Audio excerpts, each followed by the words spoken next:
Now let us see some important chapter, that is appeals and revision. Very important.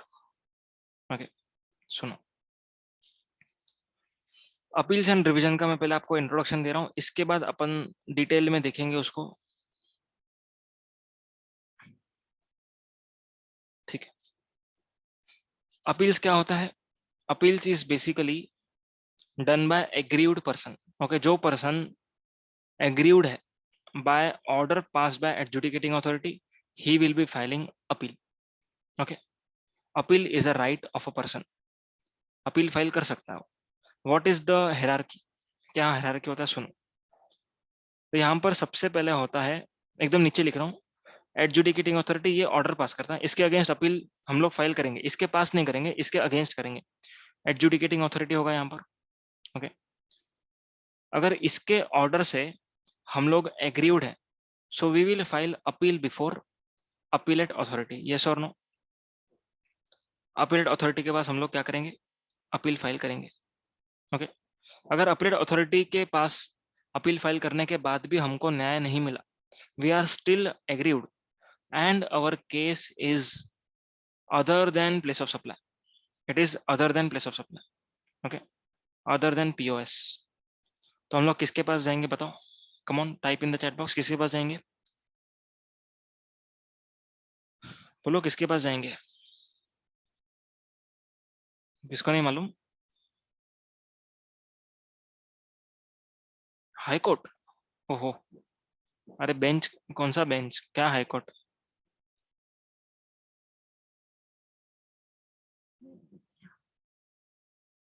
क्या हो रहा है, इतने लोग हाई कोर्ट आंसर दे रहे हैं, बीच में GST AT भूल गए क्या तुम लोग? पता नहीं, सबको रिवीजन की बहुत जरूरत है। यस, ऋग्वेद, ऋग्वेद है कि क्या है? State bench, very good. Saloni, what is your answer?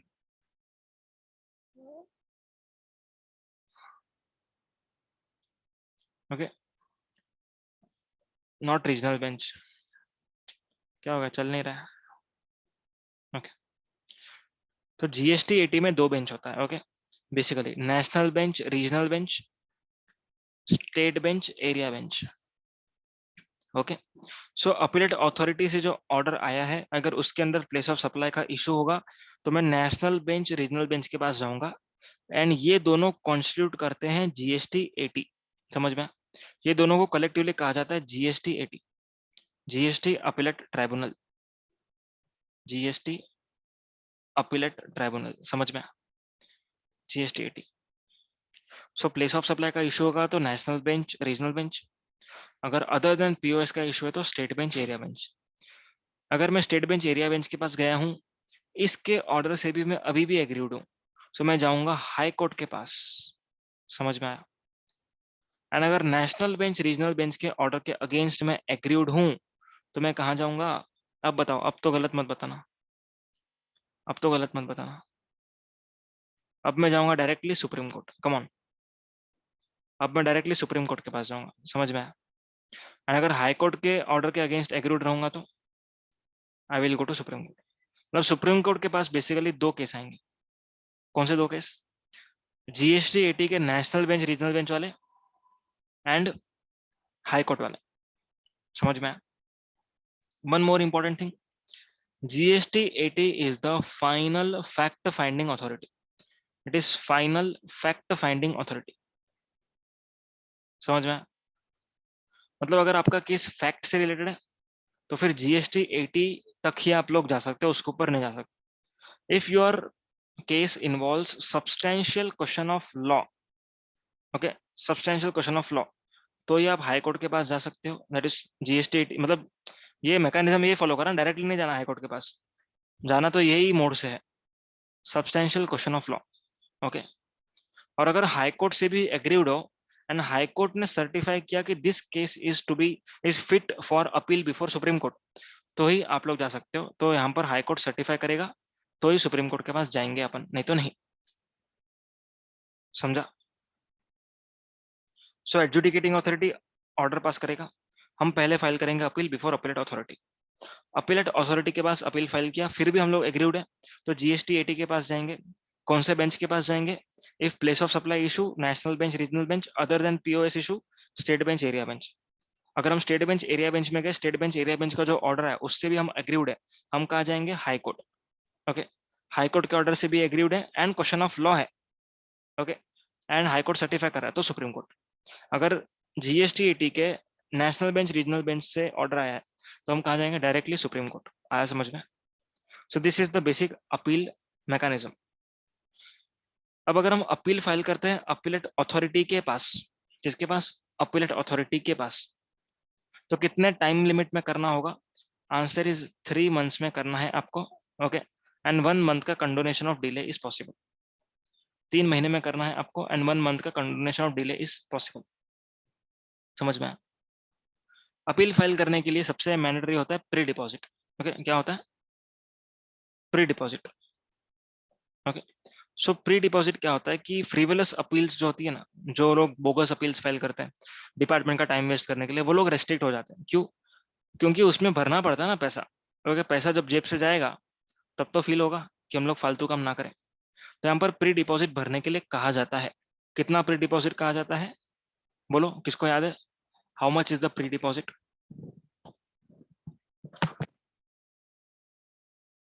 How much is the pre deposit?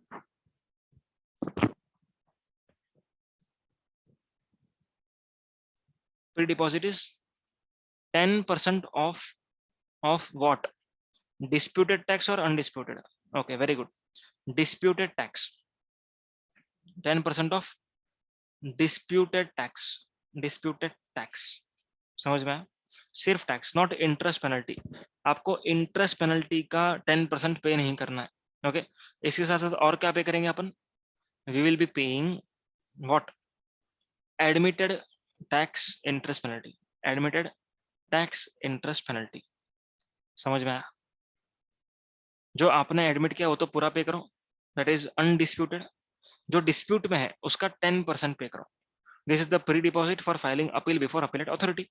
Okay, समझ में आया? अपीलेट अथॉरिटी के बाद हम कहाँ जाएंगे? ऊपर। लेकिन रुको, इसमें जो 10% ऑफ डिस्प्यूट टैक्स है ना, this cannot exceed 25 crore CGST, 25 crore SGST। Okay, अगर IGST का केस होगा तो 50 करोड़ IGST, इससे ज्यादा नहीं हो सकता। आया समझ में? Very clear. ओके, हमको और ऊपर जाना है। कहाँ जाना है? अब जाना है GST AT के पास। ओके, अगर GST AT के पास जाना है आपको, तो आपको कितना टाइम में जाना है, कितना प्री डिपॉजिट है? चलो बताओ, प्री डिपॉजिट कितना होगा? बताओ, प्री डिपॉजिट कितना होगा? बताओ बताओ, प्री डिपॉजिट कितना होगा अपना? 1000। ठीक है, 1000 is not pre deposit. Okay, 1000 is appeal restoration fee. ठीक है, that is 20%। 20% of what? 20% of what? 20% of what? बोलो, व्हाट क्या? किसका? Disputed tax. समझ में आया? ओके, यहाँ पर देखो, जितना आप एडमिट कर रहे हो उतना पूरा पे करो and 20% of disputed tax pay करो, subject to not maximum 25, it is 50। Okay, appellate authority के अपीलेट ट्राइब्यूनल के पास जाओगे तो 50। समझ में आया? 50 crore 50 crore. Is that very clear?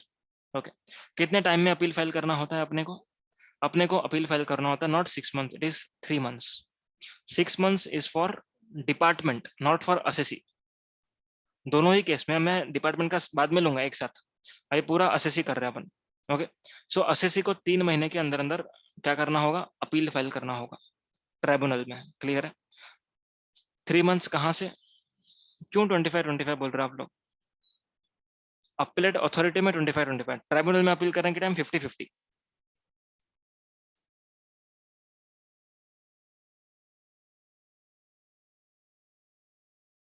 Appellate authority में अपील करोगे, ओके, तो आप लोग को 10% ऑफ डिस्प्यूटेड टैक्स पे करना है।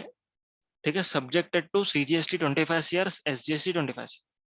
अपीलेट ट्राइब्यूनल में फाइल करोगे, so 20% of disputed tax, okay, और 50 CR CGST, 50 CR SGST, which is lower. समझ में आया क्या? Is that clear? Everyone clear now? Okay. 3 months का टाइम लिमिट अपने पास जाने का, 3 months का condonation possible. Done. Okay. Appeal restoration fee. Okay. Fees for filing appeal और restoration of appeal. Okay. Shall be ₹1000 for every 1 lakh of tax. Okay. मतलब अगर आपको अपील फाइल करना है तो प्री डिपॉजिट तो भरना ही है, पर अपील का फीस भी भरना होगा.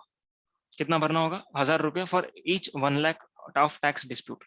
समझा? ठीक है. लेकिन total fees can not exceed 25,000. Done.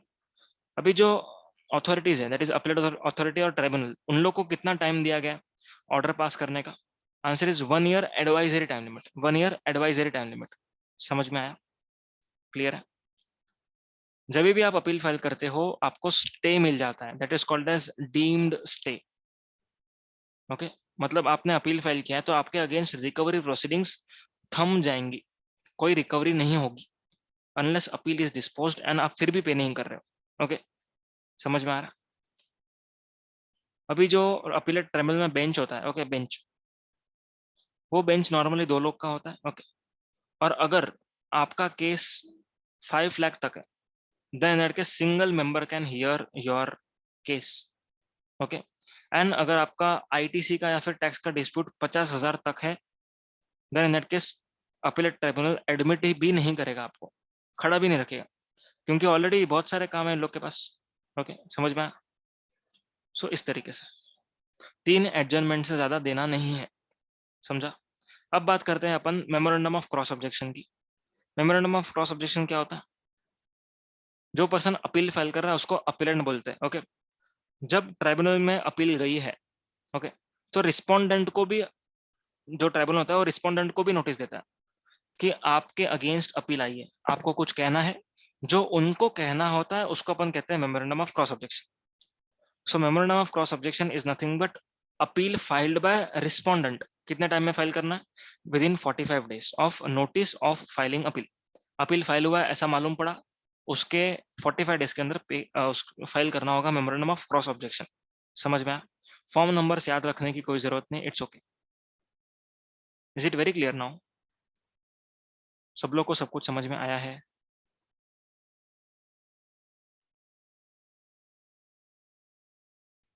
Okay.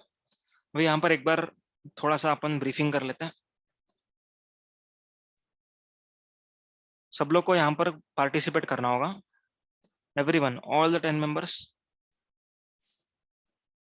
Appellate authority and tribunal. Okay. What is the time limit to file appeal? चलो बोलो टाइम लिमिट. अपीलेट अथॉरिटी में क्या टाइम लिमिट होगा? सब लोग पार्टिसिपेट करेंगे. 3 months. Extension 1 month. Okay. Tribal में file करने का time limit 3 month. Extension 3 month.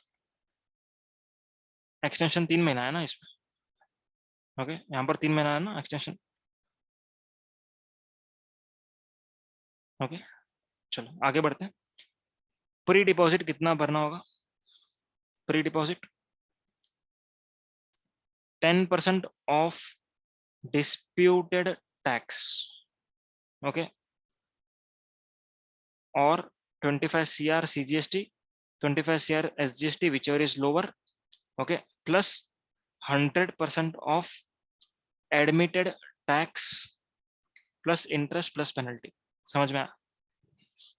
समझ. ओके. नेक्स्ट. यहाँ पर कितना होगा? 20% of disputed tax. Okay. Disputed tax. और 50 CR CGST, 50 CR SGST, whichever is lower, plus 100% of admitted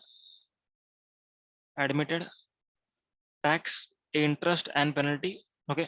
ये प्री डिपॉजिट है. अभी फीस कितना भरना पड़ेगा आपको? फीस वुड बी 1000 पर 1 लाख. बराबर है? Okay. Subject to 25,000 which is lower. बराबर ना? अपर लिमिट भी इंपॉर्टेंट है. ठीक है. कौन से ऑर्डर के अगेंस्ट आप लोग जा सकते हो, विच ऑर्डर्स। ओके, ऑर्डर्स की हम अगर बात करें तो एडजुडिकेटिंग अथॉरिटी के ऑर्डर के अगेंस्ट हम लोग कहाँ जाएंगे, अपीलेट अथॉरिटी। यहाँ पर अपीलेट अथॉरिटी के ऑर्डर के अगेंस्ट हम जाएंगे अपीलेट ट्राइब्यूनल में, समझ में आया। और रिविजनल अथॉरिटी, रिविजनल अथॉरिटी का जो ऑर्डर होगा it is appealable at GST 80 and not appellate authority. Revisional authority का जो ऑर्डर होगा वो हम GST 80 में लेकर जाएंगे डायरेक्टली, नॉट अपीलेट अथॉरिटी, क्योंकि RA का जो रैंकिंग होता है वो it is equivalent at appellate authority. RA का जो रैंकिंग है वो अपीलेट अथॉरिटी का इक्विवेलेंट माना जाता है, समझ में आया, क्लियर बात। चलो, सो इतने सारे पॉइंट्स हो गए। एडजर्नमेंट कितना दे सकते हैं अपन, 3 दे सकते हैं। ओके, रिमांड बैक, ठीक है, रिमांड बैक मतलब ये लो केस वापस से ठीक से करके आओ काम, ऐसा अगर एडजुडिकेटिंग अथॉरिटी को बोला तो चलेगा। अपीलेट अथॉरिटी नहीं बोल सकता, appellate authority can not remand back, but appellate tribunal can remand back the case to appellate authority और टू एडजुडिकेटिंग अथॉरिटी, किसको भी रिमांड बैक कर सकते हैं, समझ में आया। रिमांड बैक मतलब कि आप फ्रेश एडजुडिकेशन करो, you have to do fresh adjudication again, आया समझ में। Is that very clear, all the points are clear now.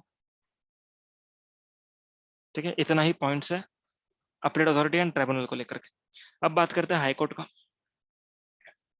High court में कितने टाइम में अपील फाइल करना है अपने को, बोलो। विद इन 180 डेज, एकदम सिंपल। कितने टाइम में, 180 डेज के अंदर अंदर अपील फाइल करना है। कौन से ऑर्डर्स का अपील फाइल कर सकते हैं, आंसर इज GST 80 के स्टेट बेंच, एरिया बेंच का ऑर्डर, समझ में आया, जिसमें क्वेश्चन ऑफ लॉ होगा। क्वेश्चन ऑफ फैक्ट होता तो GST 80 इज द फाइनल, अगर क्वेश्चन ऑफ लॉ है तो हाई कोर्ट, समझ में आया। एंड अगर नेशनल बेंच रीजनल बेंच होगा तो direct supreme court, not high court. हम लोग डायरेक्ट ऐसे नहीं आएंगे, हम लोग डायरेक्टली ऐसे जाएंगे, समझा। ओके, फॉर्म नंबर जरूरत नहीं है। इंपॉर्टेंट पॉइंट सुनो, हाई कोर्ट में अपील फाइल करने से पहले आपको सारे के सारे टैक्सेस का पेमेंट करना होगा, जितना भी एडमिट करो चाहे ना करो, सभी का पेमेंट पहले करो, बाद में आप जाओगे। Okay, only for question of law obviously, but सारा का सारा टैक्स का ड्यूज आप लोग पे करेंगे, वेदर एडमिटेड और अनएडमिटेड, समझा है। सुप्रीम कोर्ट में कितने टाइम में जाना है वो सब अपने को सिलेबस में नहीं है, it is as per code of civil procedure. Okay, कौन से ऑर्डर्स सुप्रीम कोर्ट के अगेंस्ट सुप्रीम कोर्ट के सामने आएंगे, नेशनल बेंच, रीजनल बेंच या फिर हाई कोर्ट, समझ में आया। ओके, इसमें भी ऑल ड्यूज आपको पे करने होते हैं, जो भी ड्यूज आपके बचे होंगे हाई कोर्ट के ऑर्डर से अगर पे नहीं किया आपने तो आपको पे करना पड़ेगा, समझा। That's it with appeals. ठीक है, अभी नीचे हम जाएंगे रिवीजन। ओके, अब रिविजनल अथॉरिटी, देखो जो 5 लाख वाला केस था ना वो यहाँ पर लिखा हुआ है, 5 लाख में सिंगल हियरिंग हो सकता है, वो यहाँ पर लिखा हुआ है, सिंगल मेंबर। वो मेरे को मिल नहीं रहा था किधर लिखा हुआ है, ओके उधर तो नहीं था, नीचे लिखा हुआ था। ठीक है,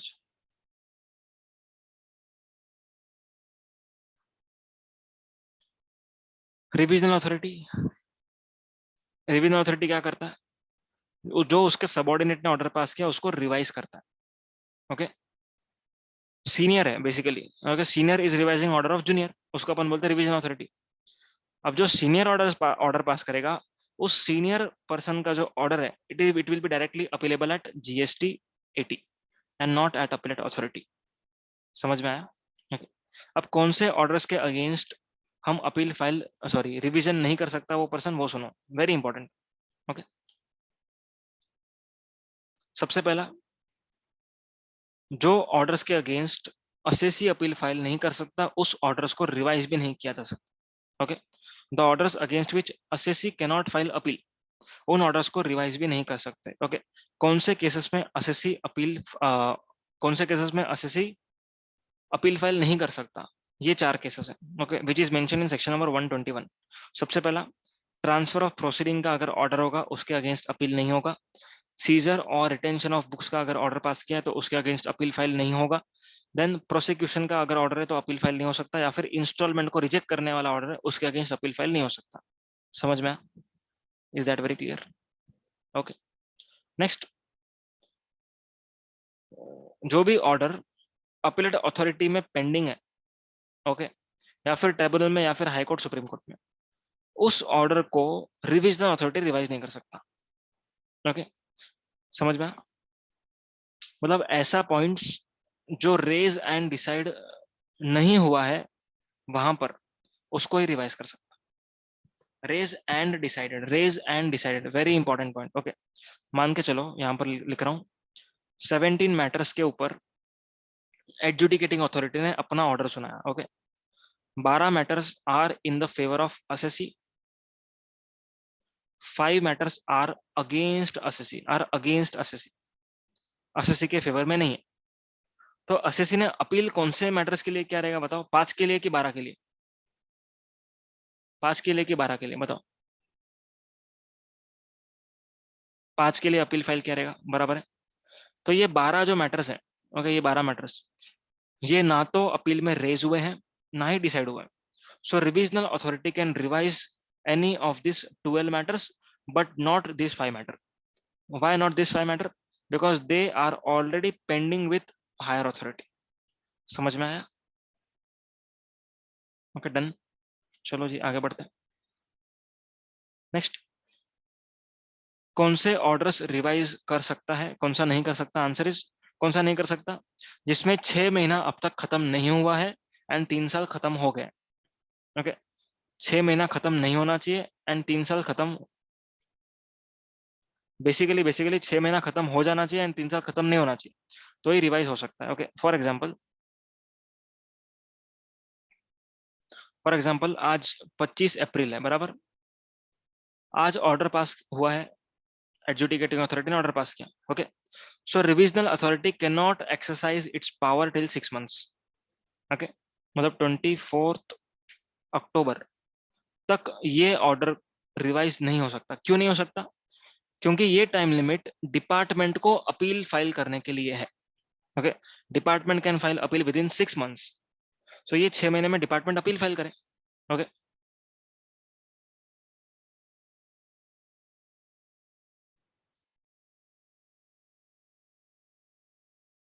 हाँ, बराबर है। मतलब 6 महीने तक तो नहीं कर सकता, बराबर है। उसके बाद कर सकते हैं, लेकिन लेकिन 3 साल अगर क्रॉस हो गया तो यहां पर भी नहीं कर सकते। ओके, मतलब यहां तक नहीं कर सकते, सिर्फ इसी पीरियड के दरमियान रिवीजन हो सकता है। समझ में? उसमें से भी जो मैटर्स पर अपील ऑलरेडी चालू है उसको रिवाइज नहीं कर सकता। आया समझ में? सो पहले 6 महीने खत्म होने चाहिए एंड 3 साल खत्म नहीं होने चाहिए, तो ही रिवीजन हो सकता है। Is everyone clear with this point? सबको समझ में आया? देखो, I am going bit slow in this theoretical chapter, क्योंकि यहाँ पर काफी क्लैरिटी का जरूरत होता है। ओके, बाकी चैप्टर्स आप लोग आईपीसीसी से करते आ रहे हो, ये चैप्टर्स आपके लिए नए हैं। ठीक है, चलो आगे बढ़ रहा हूँ। The order has already been taken for revision at earlier stage.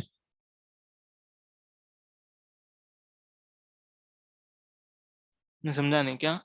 6 months time क्योंकि असेसी सोच ले थे। नहीं, 6 मंथ्स टाइम इसलिए क्योंकि डिपार्टमेंट के पास 6 महीने का टाइम होता है ना अपील फाइल करने को। अगर आज कोई ऑर्डर आया है, ओके, इधर से 6 महीने में डिपार्टमेंट कैन फाइल अपील। तो जब डिपार्टमेंट का टाइम लिमिट पेंडिंग है तो रिविजनल अथॉरिटी अपना नाक बीच में नहीं घुसेड़ेगा। ओके, वो बोलेगा कि एक काम करो, पहले आप लोग अपील फाइल कर रहे हो कि नहीं देखता हूँ। आप अपील फाइल करते हो तो वेरी गुड, नहीं तो फिर रिविजनल अथॉरिटी आकर के रिवाइज कर लेगा ऑर्डर। ओके, तो डिपार्टमेंट अपील फाइल करे या तो रिवाइज करे। हाँ, डिपार्टमेंट का अपील का ऑप्शन बंद होने के बाद रिविजनल अथॉरिटी पिक्चर में आएगा। वेरी गुड नया। ओके, चलो। The order has already been taken for revision at an earlier stage.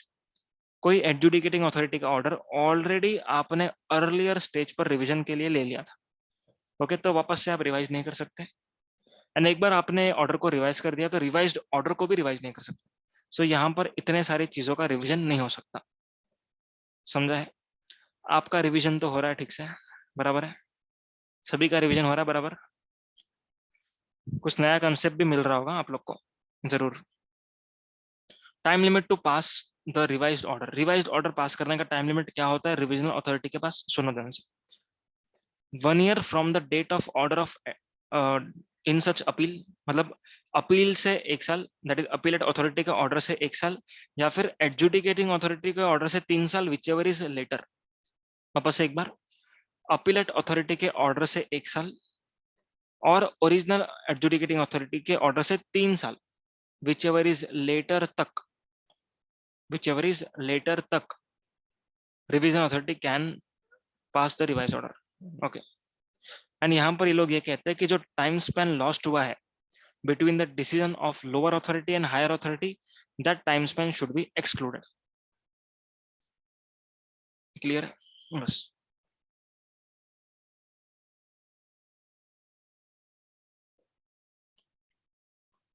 Next, additional evidences. ठीक है, अभी इसमें कुछ इतना सिखाने ऐसा नहीं है। अगर लोअर अथॉरिटी ने आपका एडिशनल एविडेंसेस एक्सेप्ट, आपका एविडेंस एक्सेप्ट नहीं किया, then only you can submit the evidence at higher authority. Okay, आपका एविडेंस लोअर अथॉरिटी ने अगर एक्सेप्ट नहीं किया, रिफ्यूज किया, ठीक है, ये 4 एक्सेप्शन देखेंगे अपन। अगर यहाँ पर फॉलो होता है तो आप ऊपर, दैट इज हायर अथॉरिटी के पास एडिशनल एविडेंस सबमिट कर सकते हो। कौन से केसेस है देखो, जब लोअर अथॉरिटी ने रिफ्यूज किया तब आप हायर अथॉरिटी के पास जा सकते हो। नेक्स्ट, अपीलेंट को रोका गया, okay, was prevented by sufficient cause, मतलब वो रुक गया due to some valid reason. Okay, मतलब उसको कोविड हो गया वगैरह वगैरह। ओके, मतलब अथॉरिटी ने मांगा था, मैं देना भी चाह रहा था, लेकिन मैं नहीं दे पाया। ओके, मेरे पास सफिशिएंट कॉज है उसके लिए, तो मेरा एविडेंस आप ऊपर एक्सेप्ट कर लो। ठीक है, नेक्स्ट, अगर कोई रिलेवेंट ग्राउंड ऑफ अपील का एविडेंस है, वो मुझे पहले क्लिक नहीं हुआ, बाद में मेरे को बाद में समझ में आया, ओके, कि ये ग्राउंड ऑफ अपील से रिलेवेंट है, मेरे को बाद में क्लिक हुआ, तो मैं बाद में सबमिट कर सकता हूँ। ओके, सफिशिएंट कॉज होगा तो ही। नेक्स्ट,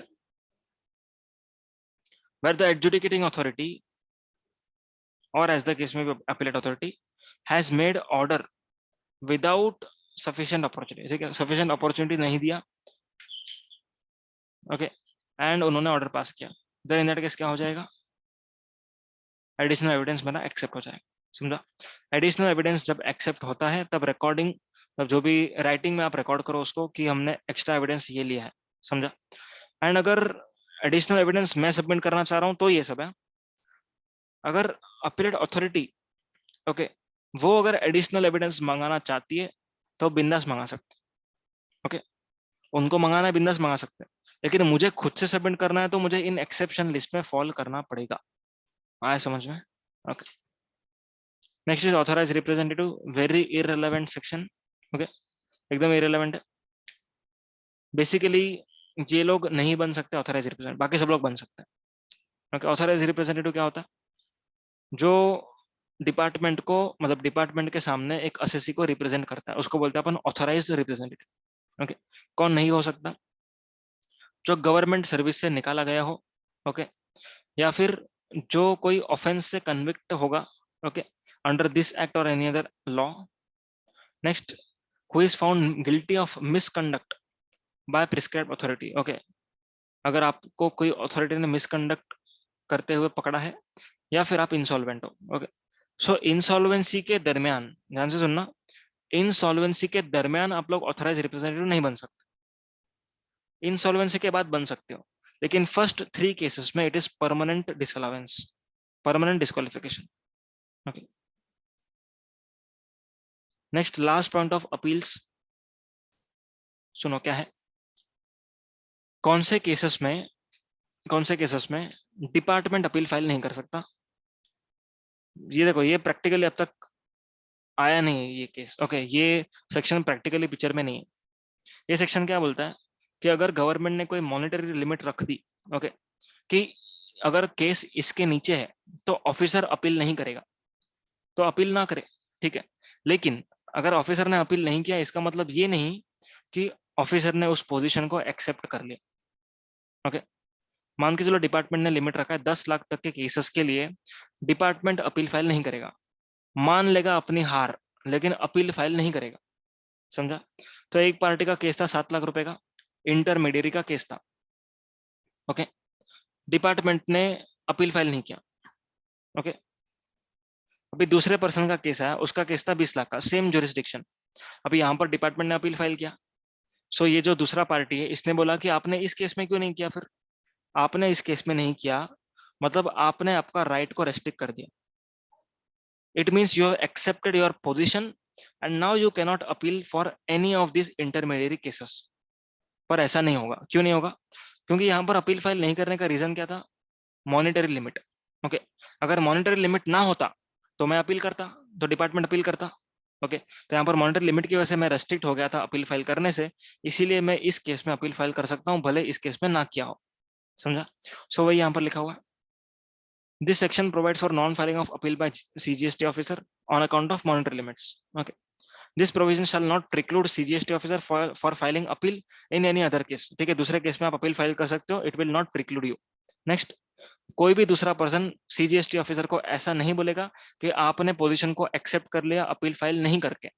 ओके, एंड ट्रिब्यूनल और the court hearing such appeals, वो लोग देखेंगे केस टू केस बेसिस पर कि डिपार्टमेंट ने अपील फाइल क्यों नहीं किया। सच्ची में मॉनिटरी की वजह से नहीं किया, या फिर सच्ची में उन्होंने पोजीशन एक्सेप्ट कर लिया था, बाद में माइंड चेंज हो गया, इसीलिए अभी झूठा केस बना करके बोल रहे हैं कि हमने हमने अपील नहीं किया क्योंकि मॉनिटरी लिमिट कम था। ऐसा तो नहीं है। सो ये चारों केसेस में department can not file appeal. But ये चार केस, ये 4 पॉइंट्स क्या लिखे हुए, मतलब ऑफिसर के ऊपर हम लोग आरोप नहीं लगाएंगे कि आपने अपील फाइल नहीं किया इसका मतलब आपने एक्सेप्ट कर लिया, हम ऐसा नहीं कहेंगे। आपको समझ में आया? Done. Here we complete with appeals and revision.